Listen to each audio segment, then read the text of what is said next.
glaringly obvious as far as what to talk about next week. Right. So I'm down to at least keep it under back pocket. We did say that last time. And well, next, right, exactly. Tomorrow, What's up, tomorrow YouTube? the SEC and Big Ten are going to combine. Yeah. And I know I didn't explain the relegation very well, but I'll explain it. I've been reading. There's an ESPN article from like 2 years ago. I've been reading on it. So this was actually Austin's idea, and I thought it was really good. So I'm like, let's talk about it. Oh, yeah. I think generally it'd be a great idea. And the ESPN article is obviously back when we had our standard things. So yeah, right. It was like, hey, maybe Cincinnati, like Rutgers would get kicked out of the Big Ten, and then like maybe Cincinnati would move in. Right. And maybe like Washington State or someone like moving out and Arkansas moving out and UCF moving in. Yeah, right. Yeah, you never know. Yep.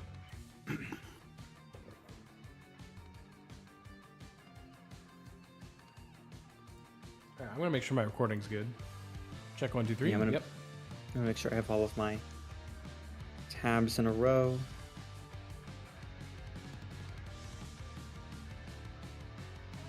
Okay. Well, working like normal for now. Sweet. I'm gonna keep an eye on it this time, just for the first 10 minutes, to see if it crashes on me again. Yeah, sounds good.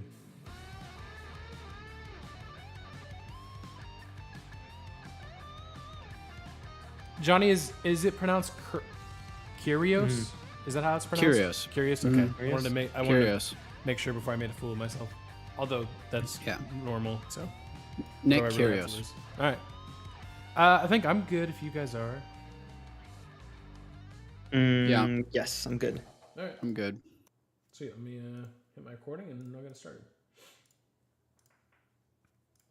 By the way, if you're watching on YouTube, hit that subscribe button. We're close to 100 subs, so do it. All right. I'll get it started. Welcome to the Fifth and Goal podcast. My name is Aaron. I'm joined once again by my good friends Josh and Jonny. Guys, we are back for yet another episode. Episode 71. Hard to believe. 71. Incredible. My Josh, goodness. How was your week, man? What's up? Guys, my day has been a day. Oh. So much has happened. 7-Eleven is the day that we're recording. It is. So I have a Slurpee. Oh, it's well free. done. It's 105 here, so it is very welcome. Oh. And guys, like literally 2 hours before we started to sit down and podcast, y'all have heard of the Hubble telescope? Mm-hmm. Shoot that thing right out of the sky, because we got a new one up there now. It's called the James Webb. The James Webb telescope is up and running. They launched it in January. Its first image came literally 2 hours ago. Wow.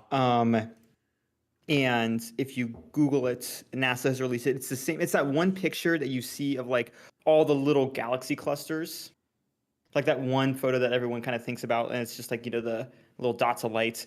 Well, they took that photo again, and my goodness, it's beautiful. It's so, space is cool, guys. Go to space if you can. And when I say if you can, literally Jeff Bezos or Elon Musk. I think that those are the only two who can go to space at this point.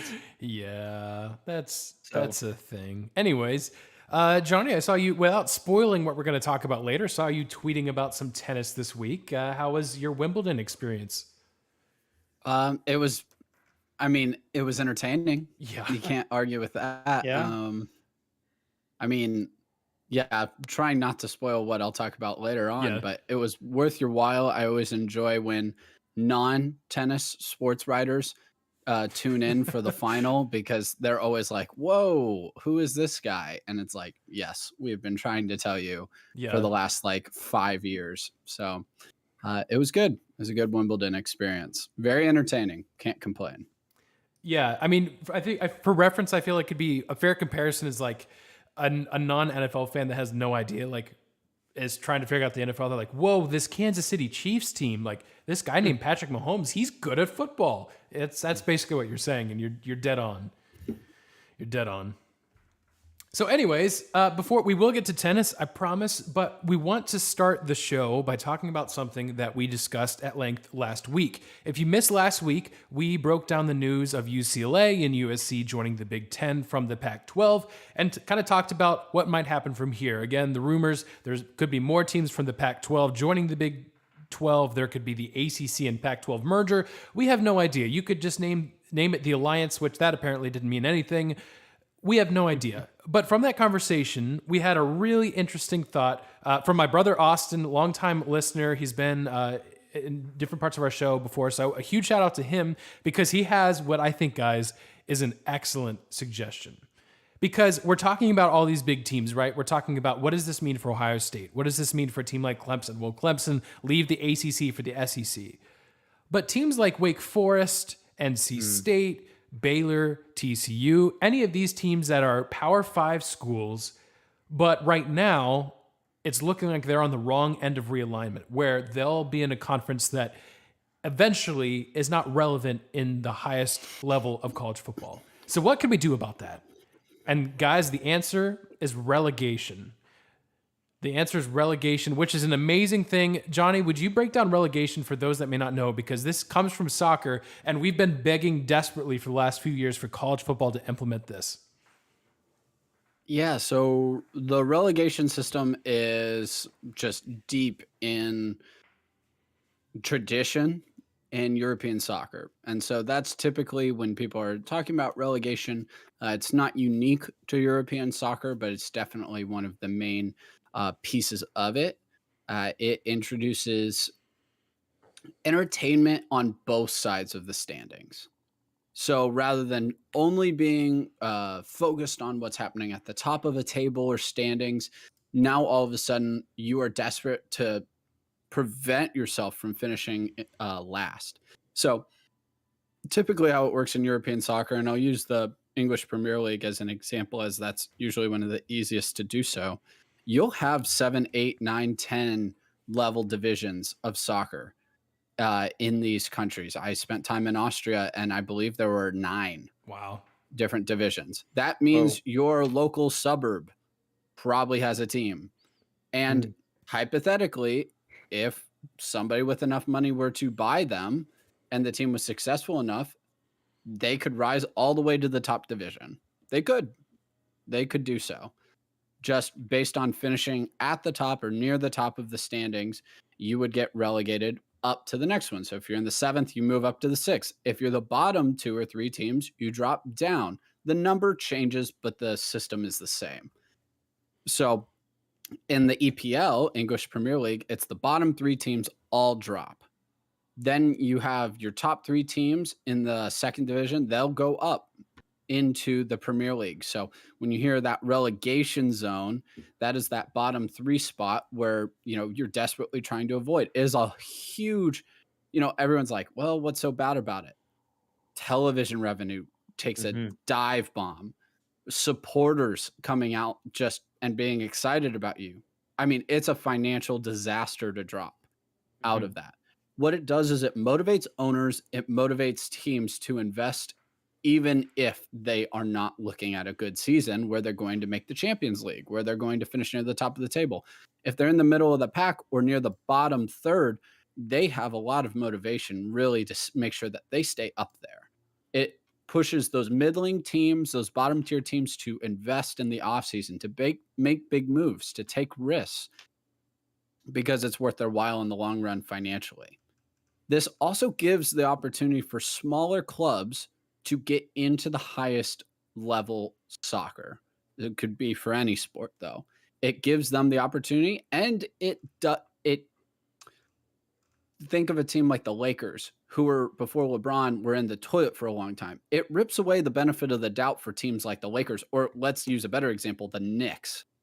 Yeah. Now all of a sudden the benefit of the doubt is gone. You actually have to do something. You have to produce to stay up in the highest level division. It would honestly be really, really good. I think it's a huge, healthy benefit and asset to the sport of soccer. And I truly wish it was implemented in more sports. because I think it's effective. I think it's far more effective than a lottery style draft. And now they don't do drafts in European soccer either, so that's a little different. But I think if you're really trying to keep teams from tanking, that is one guaranteed way. There's no way teams would specifically try to tank in that system.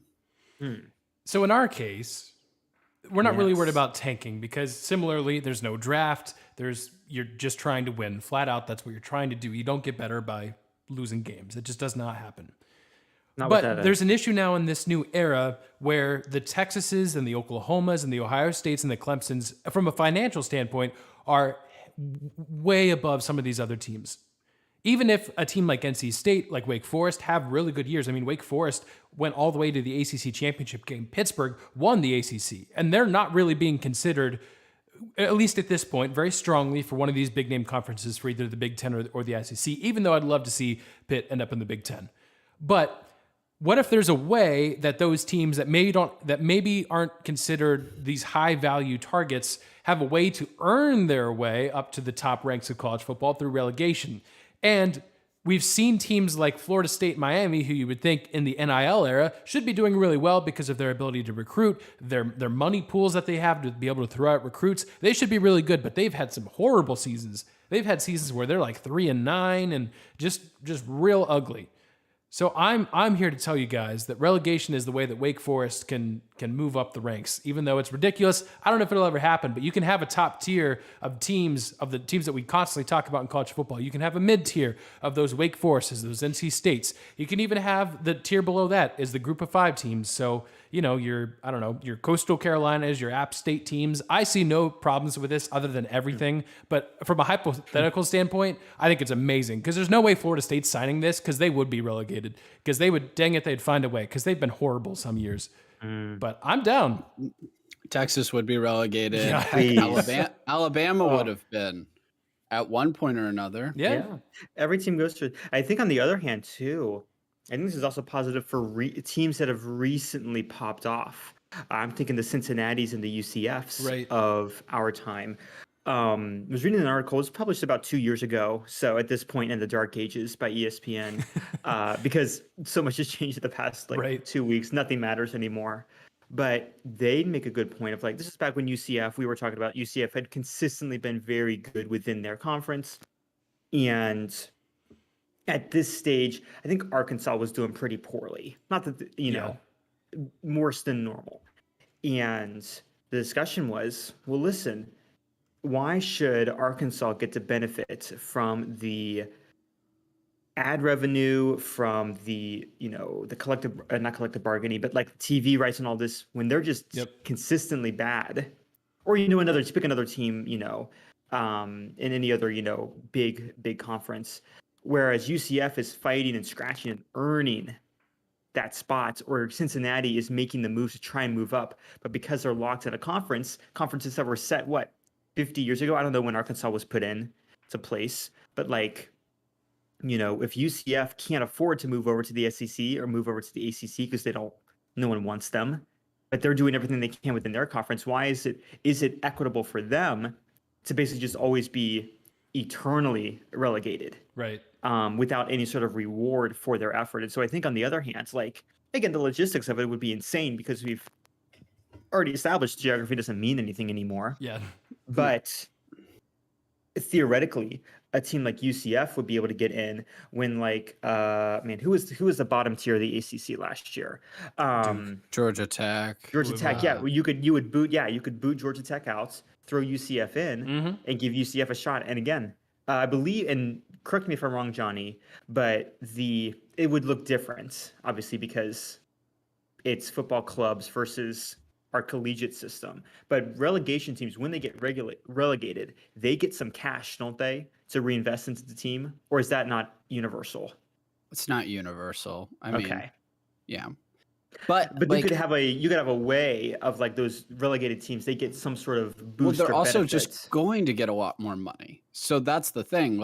You just get that added revenue just by being at the top level. Well, I'm thinking I'm thinking more of those relegated teams, the ones that are that those drop mid and lower or tiers. come up. The drop, because I believe the ones that, and again, I was just reading the one article. I believe in Premier League, don't they not hand over, but oh well, never mind. You could throw like Duke an extra recruit or something. I don't know, whatever. Yeah, I don't know. Yeah, that might be. Give It might them be an like extra scholarship. that's what I was Yeah. thinking. Like maybe increase a few scholarships or Yeah. something like that. Yeah, I mean, I love this conversation because I think if any, like, it's not going to happen, right? But if any sport would be crazy enough to do it, it would be college football. Because just even within the top half of Division One, not even all of Division One, the top half, you could argue you have three pretty like already separated tiers. Like you have the Ohio States, the Clemsons, the Alabamas, the Georgias. That's clearly tier one. And there's not as many teams there. And then there's a lot of tier 2 teams, your Purdue's, your, whatever. Then your tier 3, your group of 5. I mean, heck, Western Michigan went undefeated one year and ended up losing to Wisconsin in their New Year's Six game. But guys, I'm telling you, the game between Western Michigan and Coastal Carolina, the winner moves up to the next division. I know there's probably not a ton of people that would watch that, but sign me up. That'd be incredible. I actually think a lot of people would if it had real stakes like that, though, Aaron. Like, Can you since imagine? when has that game actually existed with like real stakes? I know you're saying like, oh, who would watch that? Well, nobody really watches that because that's typically the Holiday Bowl. And everyone's like, well, who gives a rip? Yeah. This has real stakes to it. Yeah. Like, it actually matters. Maybe coaches don't jump a place like Western Michigan. If they know they win, they get to move up to the next league. What would be the benefit of jumping ship? I mean, there's still probably more money at other places, but maybe those schools could actually hang on to those coaches a little easier then.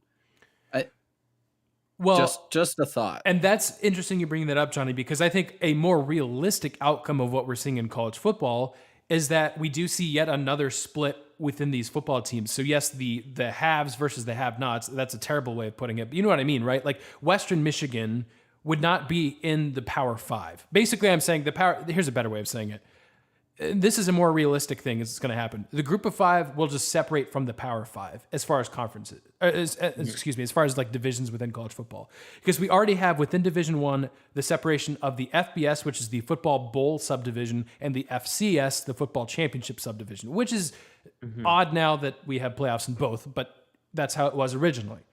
That's more realistic. And to your point, Johnny, if you are the coach of Western Michigan and you're sitting there in whatever that new division is called, and you have a chance to win championships on a yearly basis, that may be way more rewarding and maybe something that you're looking for versus trying to coach at Duke where you get curb stomped by Clemson and Miami every year.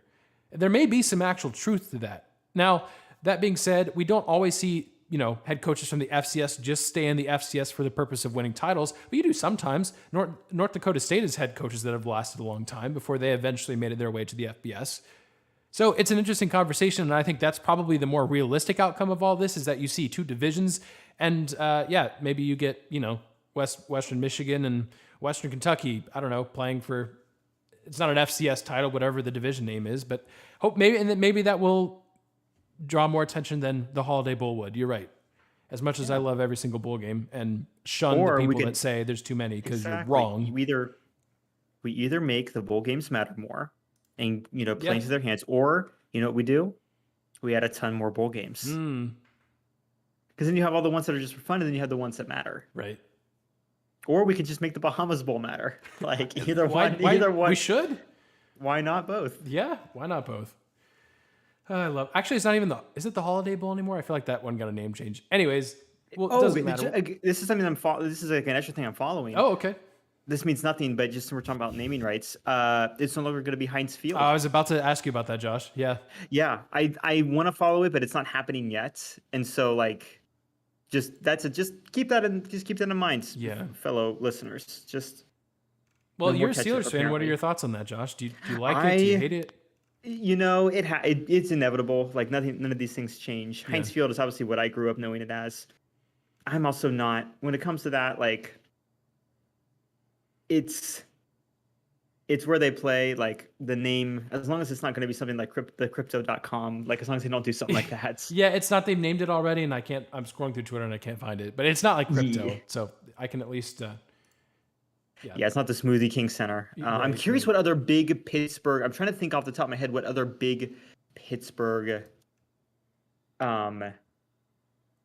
Well, someone on Twitter Oh was saying wait. Primonti. Oh Is no, here it that's like a is. famous Pittsburgh thing? Yeah, Parmentier But Brothers. it's not Like that. What that's. is it? Did you find it? Yeah, it's Acrisure. Yeah, that doesn't really roll off the tongue at all. That's not okay. Now, okay, so now I do have thoughts. Hate. All right, there you go. Yeah, I mean it's weird. It's no longer Heinz. It's no longer Heinz Field. It's Acrisure. Acrisure. It's got to be some medical thing. Okay, hold on. Yeah. I'm not. I don't mean to like take away all of our. I have to figure this out. While you figure it best of out, just human- side note, the the best of WNBA human- All-Star Trophy is like the tiniest thing ever. Come on, WNBA, be better than that. Be better. Oh, this is like that villain in what's that villain company in Assassin's Creed, Johnny? Like it's very much giving me those vibes. Abstergo. It's literally the Abstergo. It's almost the logo too. Wow. The best of human and artificial intelligence. They do insurance. They do reinsurance. They do real estate. They do cyber. They do asset and wealth management. This is one of those dark companies that like is secretly funding creepy things. This is okay. Time to start. If I had my clock, this would be a conspiracy corner. This is the super villain now that I'm following. There you go. All right. I mean, it is one of those weird things, right? Like Heinz Field is so well known because the Steelers have been so good for so long and have played so many big games and there. Heinz It's such is like just ancient. It's an ancient company or ancient like it's an established company within Pittsburgh itself. Like they are the ketchup people. Yep. Among other things, they have 56 other things apparently. Yeah.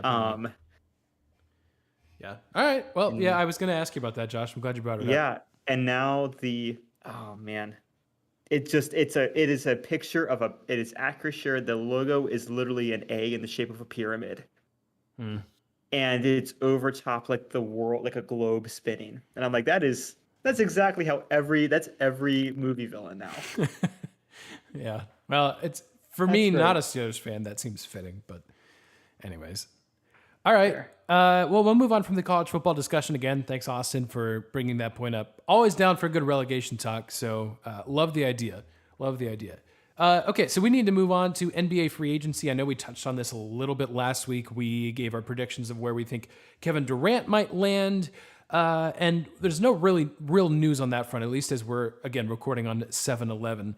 Other than, I would just note, guys, that what the Nets are asking in return is just insane. Apparently, and I don't know, I'd have to double check on this, but even if this is not true, it's basically true of what they've been asking of teams. I think the Lakers, it sounded like they inquired what it would take to get Kevin Durant.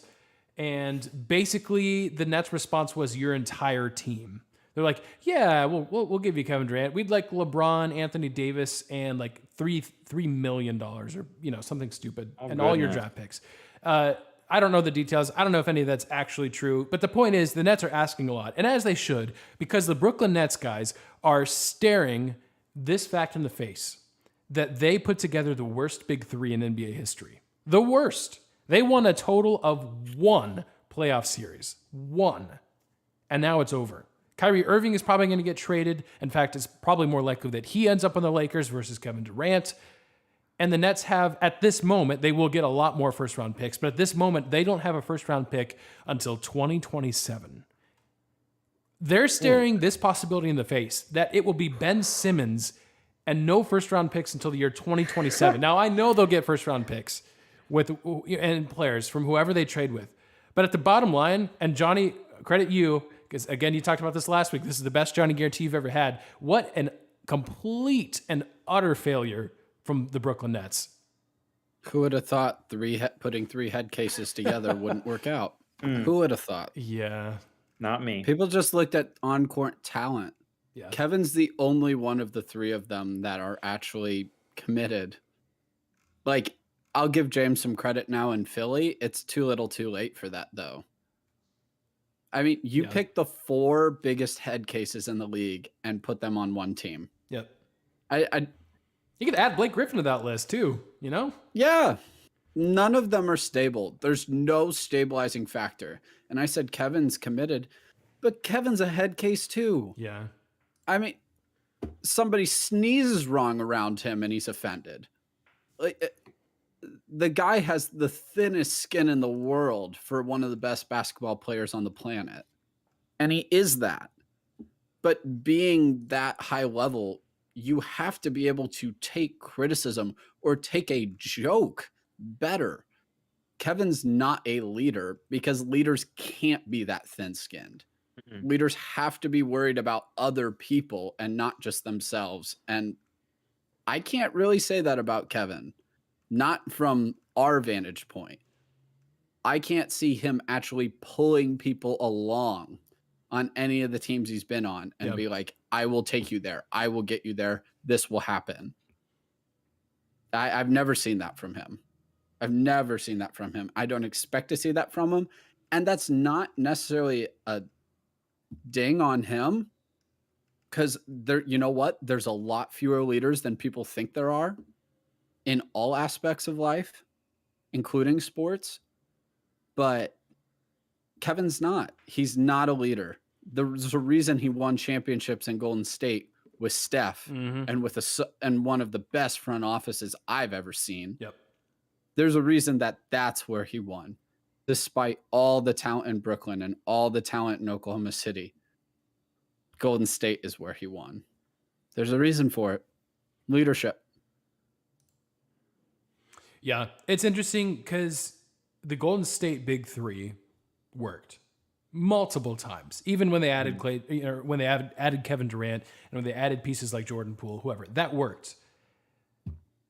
Big threes, if you will, with LeBron have worked. But there's far more examples of failure of big threes than there are successes. And I think people lose sight of that.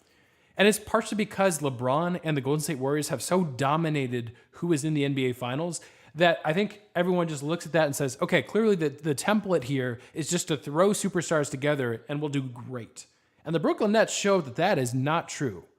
And there's another team that's showing that it's not true. It's not necessarily because of personalities, it's more because of health. And it's the Los Angeles Clippers.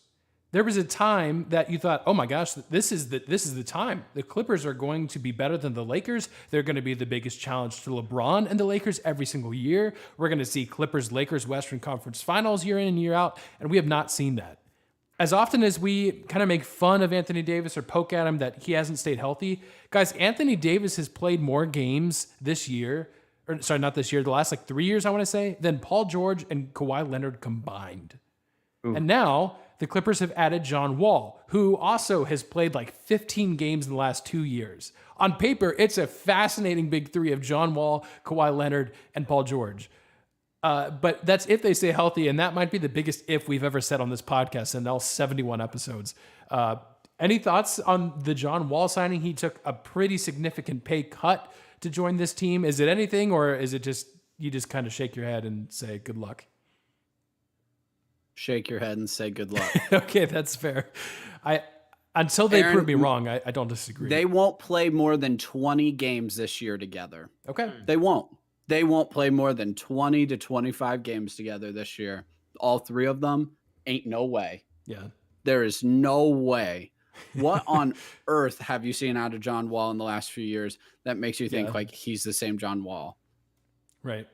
I don't even know if Paul George will be the same Paul George. Yeah. Eventually all those shoulder surgeries are going to catch up to him. Eventually Kawhi's knees just won't go anymore. This won't be a bad team. They're not doing anything. Yeah. No. They're not doing anything. Dude's only played, I know you just said it. Dude's only played 40 games in the past 3 seasons. Yeah. He said, quote, I don't have to, he's glad to join. And he knows that he doesn't have to, quote, be Batman every night for them to win. And I'm like, you weren't Batman every night to begin with. You were never. Weren't there. What's the name of the superhero that's just not there? I don't know.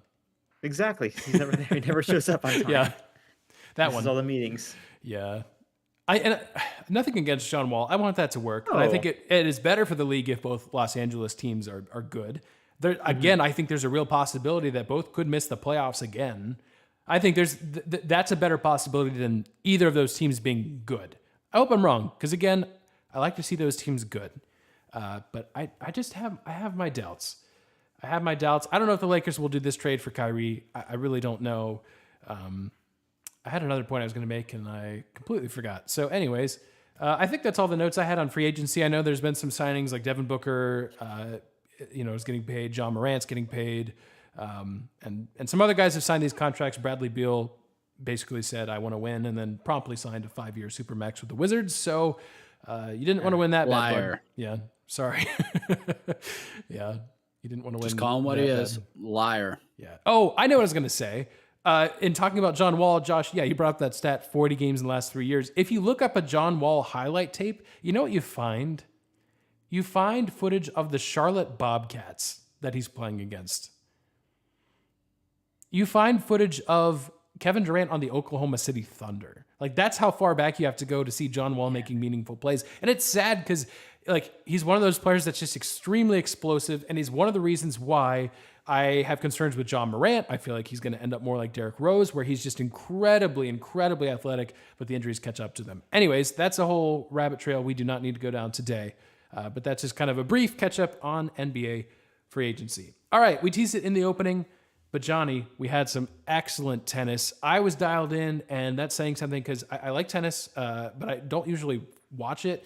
But I was glued to the TV this week watching Wimbledon, and it was quite incredible. So what's the rundown on Wimbledon? There's a lot to break down here. Yeah. So Novak Djokovic won his 21st major overall. So getting past Roger Federer, he's second, just one behind Nadal. Looks like Novak's not going to compete in the U.S. Open. He still is unvaccinated, and right now that is still a requirement in the U.S. Open. So it looks like if Rafa can get healthy, he might have his opportunity to get that 2 major lead back, but we'll see. One of the probably the most entertaining match of the entire tournament was Nadal in the quarterfinals. And fortunately, he had to win in 5-set tiebreaker. A fantastic match. Had it on at work. He had, I believe, a 2-inch tear in his abdomen, one of his muscles that because the thought was he had re-injured his ankle again, and it was not. He has a 2-inch I believe muscular tear in his abdomen. I believe it happened in the second set, and he finished the match. Completed the comeback. He had to win both of his sets, 7-6, and then 5th set tiebreaker to outlast his opponent. So well done. I mean, just what a match. Unfortunately, he did have to drop out of the semifinal. That would have been a fantastic match with him and Nick Kyrgios. I think that's, if you've played sports, when you get hurt in the middle of a game, sometimes that adrenaline can kick in and help you get through it. But to try to ramp up for the next game is almost just not possible. You see this a lot of times in professional sports where a player gets hurt and you're like, well, he finished the game. Why is he out this coming week? It's the adrenaline pumping. Your body just kind of like it's in a fight or flight mode. Like, I can do this, but it's kind of like taking off your shoe if you sprained your ankle. As soon as you take that shoe off, it's going to start getting swollen. So, hats off to him. He gave it a go in warm-ups and training, the in-between day, and just his body was not allowing it. And, you have to listen to that. So that was sad. But Kyrgios then got to face Djokovic in the final, and that was fantastic. If you're not familiar with Nick Kyrgios, Josh, I'd love to get you and Aaron's thoughts on Nick. Yeah. Just as, you guys don't watch tennis like as much as me. Always funny to see those sports writers who only tune in for the final. They're like, oh, who is this guy? And I don't know if know who Nick's yelling at half the game. I truly do not know. The young prince is who he's yelling at. Because typically when you're yelling at yourself, you're looking up to the sky, or like at your down at your hands or something, right? Like, you're not looking at other people while you're yelling. But dang, it looks like he's yelling at other people. Like it looks like he's yelling at himself while looking at other people. So my theory is Nick might have an imaginary friend that he is yelling at while he's out there on the court. So that's what I might be thinking. Nick Kyrgios, if you're not familiar with tennis, is clearly one of the most animated players probably ever to play the game. It's like golf. It's a gentleman's sport. There's a lot of unwritten rules, a lot of written rules about etiquette. He's even wearing the red hat after the match is over, which is, if you're not familiar with Wimbledon, all of your attire has to be white. It's just one of the tradition things. And, it's just unnecessary things that he uses to like aggravate others.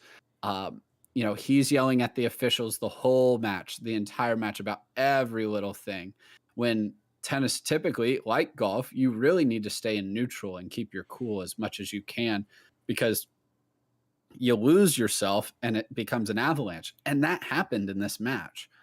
It was 1 set each, 4-4. Kyrgios is serving and up 40 love, about to get the fifth game, and has an utter meltdown. Djokovic wins the set then 6-4.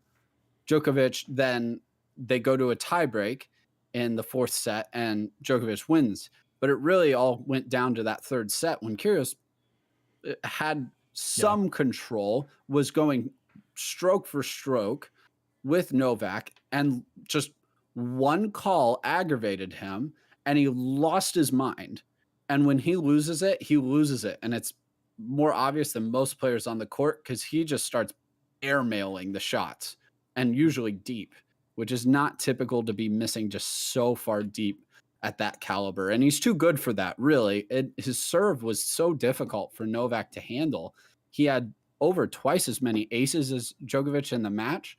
He had lots of opportunities. He really struggled with his drop shot, and Novak is fantastic at getting to those drop shots, but he had lots of opportunities really to win this match, and Novak just didn't beat himself, and Kyrgios didn't take advantage of opportunities that was given to him. It was a very entertaining match. It always is with Kyrgios, but congrats to Novak. That's 4 in a row at Wimbledon. Wow. So he has been phenomenal there. I was this close. The championships Wimbledon. I was this close to picking him again, and I decided to not because he's never come through for me. And the one time, when I said the one time, the 4th time that I've decided to not pick for him, he does the thing. It's fine. Yeah, we both had Nadal, Josh. That kind of was unfortunate because every time I pick against Nadal, I lose. Yeah. Well, and you guys could have even been right if he doesn't have that unfortunate injury. He was playing excellent. Djokovic is just so good at Wimbledon. What is it? His 4th straight win there. His 7th overall. He said afterwards and has said previously that this is his favorite tournament. And as you guys said, 21st overall. Josh, is this something that do you care about how he acts? Is this something that you're like, man, he really should respect the sport, or do you find it kind of funny? Because I'm kind of probably a foot in both camp. I understand why this would make people really upset because there's quite literally hundreds of years of history here. But at the same time, it got relatively casual fans like me interested, but the fact that he was just yelling constantly.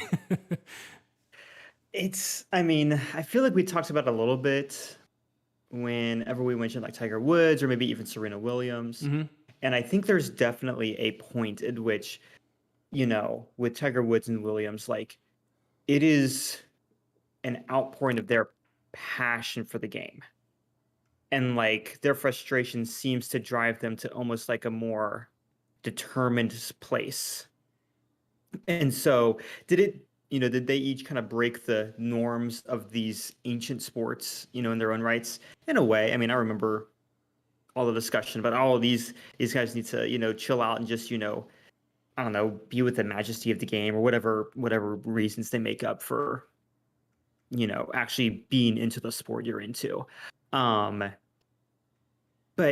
if it's to the point, it's no longer it almost is it doesn't even matter if it's good or bad for the publicity of the sport. If it's preventing you from actually winning your championship, if you don't calm down for a hot sec, right? And you could have won if you didn't fly off the handle.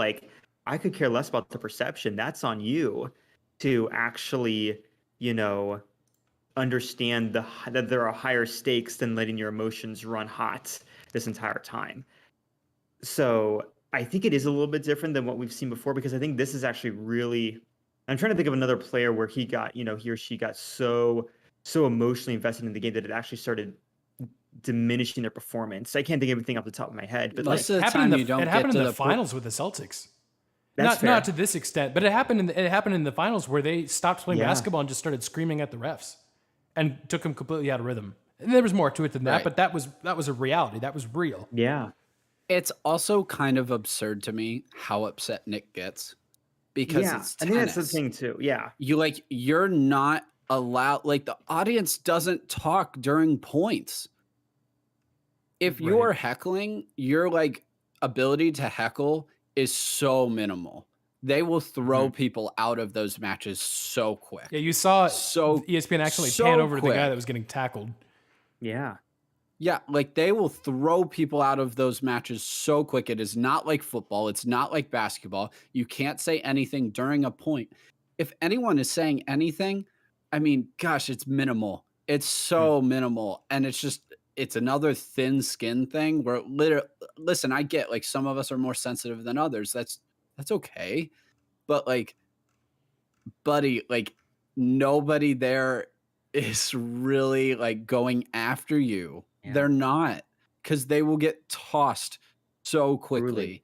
And they can't be saying like you are in your own head. You are making stuff up that is like not really happening. And like you said, Josh, if that was just his style and he was successful in winning, like this was his first semifinal he'd made to at a major. And like if you watch the match, you saw the natural and God-given ability, especially in his serve. Novak like couldn't handle his 135 miles serve. an hour. It's insane. He's crushing the ball, and when he's focused, he is phenomenal and probably should have won a major by now. But his temper, he's gotten thrown out of matches. He loses whole games, whole points, whole sets at times because of his temper and unable, like, and I mean like from technical rule violations. Yeah. And just because he loses his mind a little bit and can't refocus. And if he just had more focus on what was going on, I know that's probably easier said than done. The guy would probably be a major champion by now. So that's what you said, Josh. What you said. If it was just his personality and there were results, I would have a little bit more sympathy for it. But it feels like it's negatively affecting him. Truly. It's tough because it makes you wonder. To win. It makes you wonder, like, okay, he's this animated. Is that what gets him through to this point where he makes all the way to the Wimbledon final? Now, granted, he needed a Nadal injury to get to that point, but regardless, he made it to the final.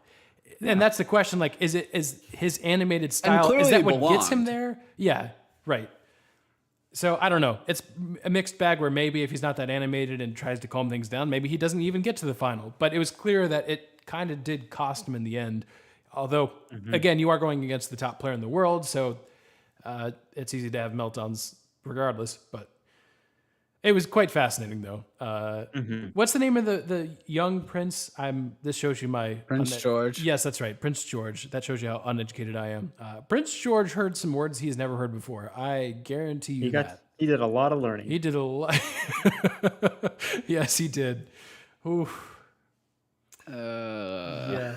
Well, all that being said, I did mention that Josh and I picked Nadal. He did not win. We did not get any points. And on the women's side, we also went 0 for. So a total of 0 for 6 was our total picks that we made 2 weeks ago for Wimbledon. So no points there, which does mean our picks of the week scoreboard reads myself with 36, Jonny with 35, Josh with 34. Same as they've been the last week or two.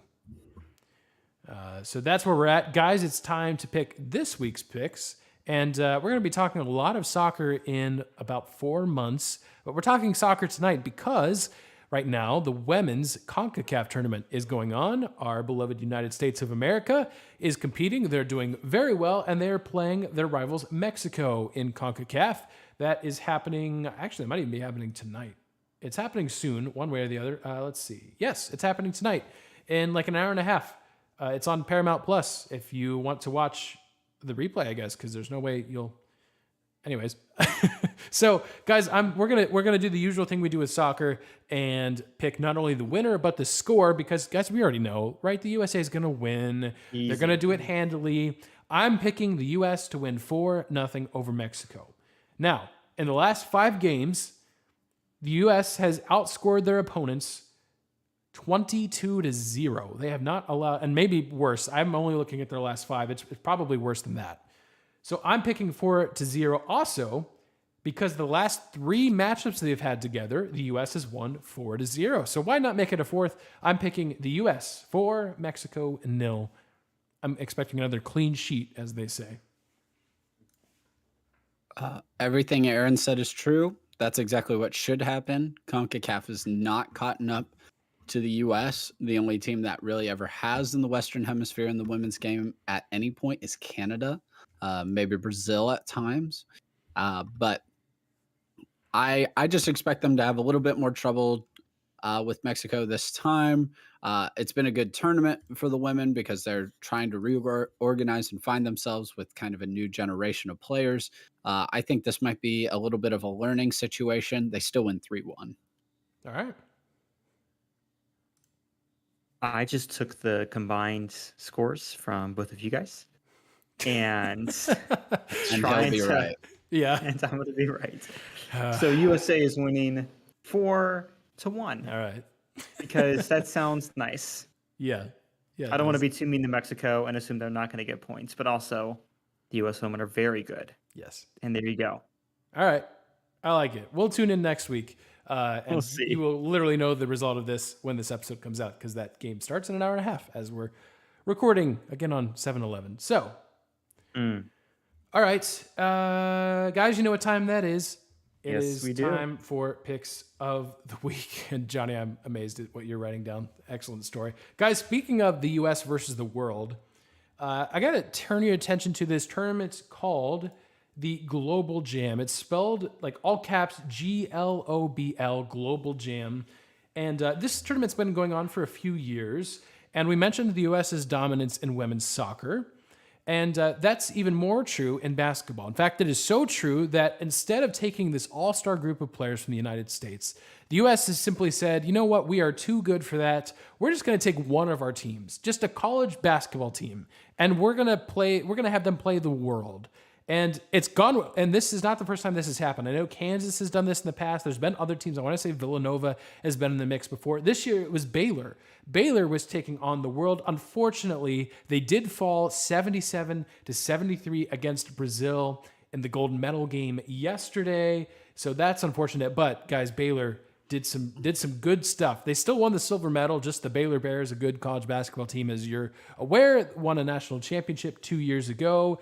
They did beat Canada. It sounded like that was an upset, a 93-87 upset.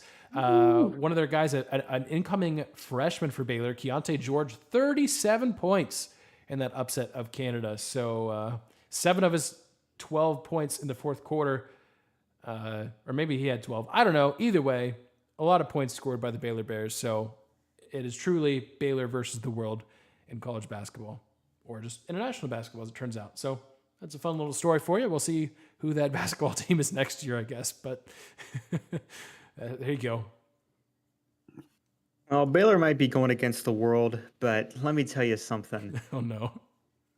Linda Skeens is going against Kentucky and Virginia. Oh, So I don't know if you guys saw this. This was on my TikTok feed. This was on my Twitter feed. Didn't make its way to Facebook because why would it? right. But just last week, maybe 2 weeks ago, when was this posted? Oh, last month. Why did no one talk about this until now? Last month, the Virginia-Kentucky District Fair went on. We know it. We love it. Okay. I believe it was their 100 and this was like their 103rd. Like they've been doing this for a while, y'all.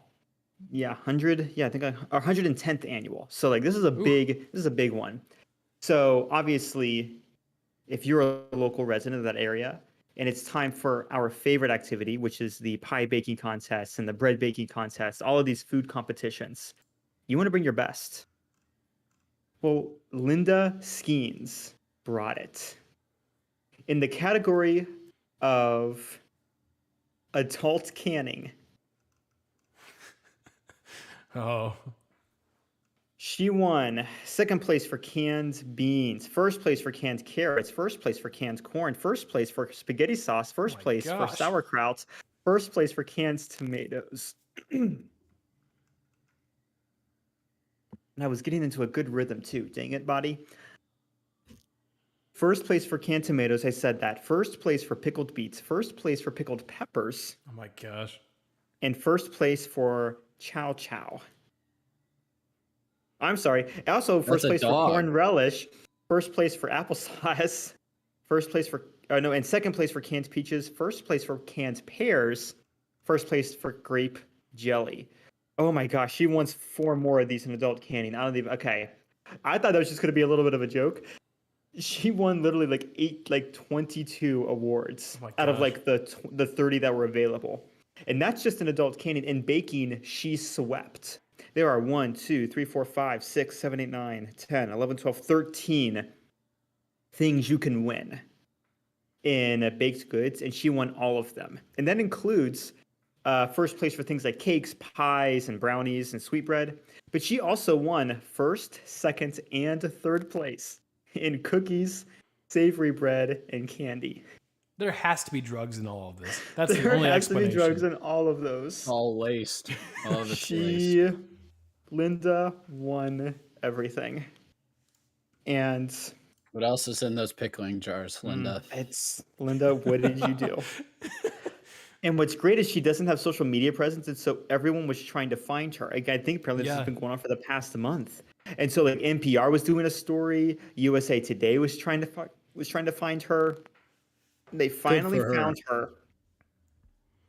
And it was like a daughter, one of her like granddaughters uses TikTok. Okay. And obviously the algorithm made its way to her. She found out her grandmother was internet famous.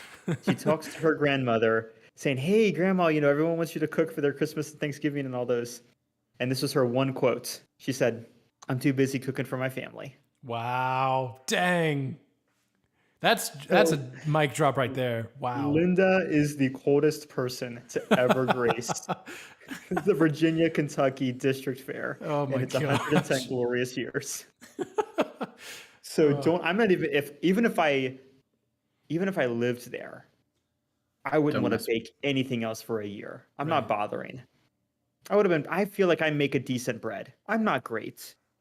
But I feel like I can make it like sourdough COVID. You had all that going on. I can make a decent sourdough. I know I know how to do. I know how to feed my not SCOBY, the other thing. My feeder and like my starter. There it is. I'll get to the word eventually. But see, Linda knows that word. Linda knows that word automatically. So couldn't even hope. That was the first word she spoke actually when she was a child. That was her first word, exactly. Yeah. Wow. Good for Linda, the real MVP. Start a company. Let me buy some of this stuff. Yeah, seriously. I'd buy her pickles. Oh, amazing. Jonny, the world's falling apart. People don't understand geography, and it's the funniest thing to me. That was immediately a joke to me, and I cannot believe how many people took that one image seriously. Anyway, this is your bit. Go for it. Oh, so a guy on Twitter called Michael. Thank you for gracing the Twitter feed with this image that you created, Michael. He basically copy and pasted the Mediterranean Sea onto the continental United States. Just so funny. Apparently, it really does kind of fit right in the middle of North America. So it's a great time. And his caption just says, "Scientists say this map represents the U.S. in 30 years if we don't reverse climate change." If you're not everybody knows climate change is a pretty hot topic issue. You can tell the number of people who are just automatically triggered saying they said this 30 years ago, like not really showing their level of intelligence. No matter what you think about climate change, like guys, they said 30 years ago that the Mediterranean Sea was going to immigrate to North America, because I don't think so. I'm not sure they said that. The number of people who just took it at face value killed me. Really funny. A few like key things that are really, really fun about the Mediterranean Sea. I think this is a great America. map. It's a great map. I mean, it's a great map. Illinois is basically gone now. It's just Ohio survives, by the way. Ohio survives. Ohio does survive. Ohio it still gets has some no great real estate. coastline. It still has no coastline. I see. That's the thing. It's in the middle. It is probably the it's only real landlocked close. state in this new Oh, Mediterranean. man. It's real close. It's real close to having, some ports, but there's just a little bit of Kentucky and West Virginia that hang Oh, we would on in annex this that thing scenario. instantly. We They would start hang a whole on. new war Actually, of Josh, Toledo. Pennsylvania is also landlocked here. The real winners in my mind here are the Carolinas. I mean, shoot, you lose part of your state, but you get Atlantic and Mediterranean Sea. Not too bad. Not too That's bad. Somehow Florida completely survived. So Florida's chill. The new Italy is West Dakota. Yes, you heard me right. West Dakota and Nebraska. They make up the new Italy. Colorado is now Sicily, as well as some other islands there. Gotta love that. Yeah. Again, Wyoming. Aaron, you're right. Wyoming basically does not exist in See, this. I've been telling you guys. It's pretty much gone. Yeah. Nevada and Idaho all of a sudden have fantastic real estate. I mean, just beautiful. I look forward to the Idaho Riviera in the summertime. That just seems beautiful. Beautiful time. You have the Nebraska Sea. Gotta love the Nebraska Sea. Nebraska finally has something for people to visit Oklahoma them for. Island. Gotta love Oklahoma Island. So this is just a great time. People, please actually look at the image and read it. The internet is full of them. Or just continue not to, because this is honestly a great time. I appreciate everybody's lack of reading skills and geography comprehension. So please keep being yourself, the internet. This was probably my favorite tweet of the week. Thank you, Michael, for tweeting this out. Wonderful tweet. It just brings out the best in everyone and the worst people. So thank you, Michael.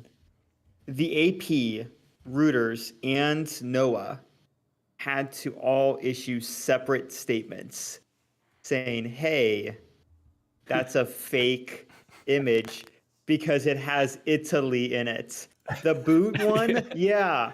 The boot one literally is there. asked, why is Italy in the middle of America? Like, guys. Oh, man. If it's climate change, the middle of the continent isn't going to be where the water is. That doesn't make sense. Oh, it's just basic comprehension. It's gonna motivate people to speed up climate change if they think it's real because they want Italy. Yeah. Some people said, "Hey, this doesn't seem so bad. Time to go buy an SUV." Oh my gosh. Guys, I think it just goes to show that we've missed our calling. Like, yeah, we're trying to do this sports thing. We're, trying to build it up on different social media platforms. Guys, all we needed to do was be like our man Michael and just Photoshop things horribly and just send it out on Twitter as objective truth. And maybe that's what we'll do from now on. Maybe we'll just reverse that. We've said before that we'll just one day suddenly we'll just reverse the entire course of this show. And maybe this is the final straw. Maybe this is what does it. So, gosh. Anyways, when this show just becomes even more of a conspiracy theory show than it already is, then you know why. Well, on that note, we will just say, yeah, go ahead, Josh. I just have one final thought. Yes, please. This whole evil mega company that took over the Steelers, the company is Grand Rapids based. Oh, interesting. That explains it. And they have ties with the minority owner of the Steelers. Oh. And you know what that means? The Steelers are the means through which the newest, mind control device is going to get released. Okay. Yeah, for sure. I think that's how it happens in at least Assassin's Creed. They made a video game, and then through the video game, they brainwashed people. So this is their version. So be prepared for that. If you want to get first in line, I suppose. I don't know who they're opening up with for their home opener, but go there, get brainwashed, have a great time. Also, don't take any of this seriously. Please don't. I don't want that on me. Josh was programmed to say that. I was programmed to say that. We are already in the video game. This is just a simulation. Okay, on that note, thanks everyone for tuning into this episode of the Fifth and Goal podcast. I don't know how we're ever going to retain any listeners after the stuff that we pull at the end of the show. But you know what? We love it. And we're glad you're listening. We really do appreciate the support of the podcast. I appreciate you guys wherever you listen and however you follow us on social media. Like we say every week, we are on pretty much every platform. We do encourage you to follow us or subscribe to us. We are nearing 100 subscribers on YouTube, so pop over there if you want to see some more videos, some of the past interviews we've had on this show. We've got some videos like the 2012 NFL Draft 10 years later. We're about to do a video on the most irrelevant team in professional sports. Excited for that one. So make sure you subscribe to the YouTube channel to see who that team is. You might be able to guess it, but subscribe anyways, just for fun. Anyways, we appreciate you guys. Thanks for listening. Thanks for giving us a review if you've done that. We've noticed a handful of people that have done that. We really appreciate it. That helps the show a lot, helps us reach other people. And with that, we're signing off. We'll see you guys next week. Have a good week.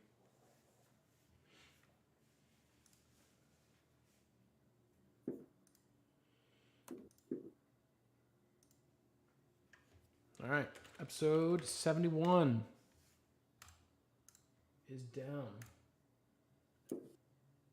YouTube, thanks for hanging out with us tonight. Appreciate it. We'll have some videos for you guys this week, as long as I edit the one I'm supposed to tonight. But you know, we'll have some videos for sure. I've already got some scheduled, so I can say that there's going to be some videos for you guys this week. So, anyways, yeah, YouTube, thanks for hanging out with us. We'll talk to you guys later.